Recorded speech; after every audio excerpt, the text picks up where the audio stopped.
Wah, seronoknya dengar berita gembira dari Sufian Suhaimi.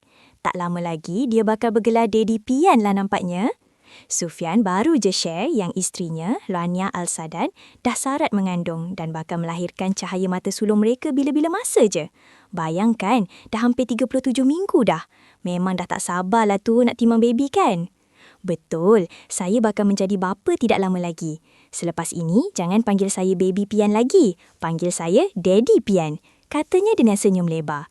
Tambahnya lagi, isterinya memang dah nak bersalin dah. Bercerita pasal persiapan, Sufian dah buat macam-macam dah. Barang-barang baby dan ibu semua dah siap beli.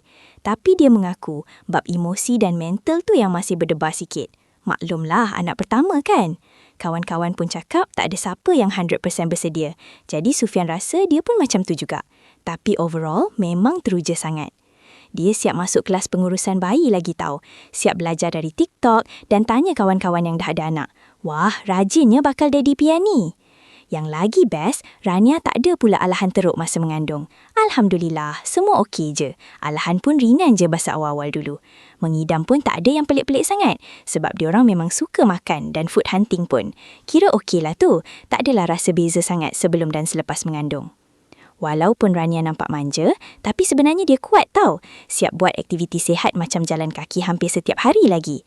Untuk rekod, Sufian dan Rania dah kahwin pada 2 Mei tahun lepas. Tahniah sekali lagi buat pasangan bahagia ni.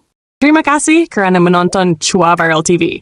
Jangan lupa like, komen dan subscribe untuk terus dapatkan update terkini tentang dunia hiburan Malaysia. Jumpa lagi di video seterusnya. Stay tuned untuk lebih banyak kisah sensasi.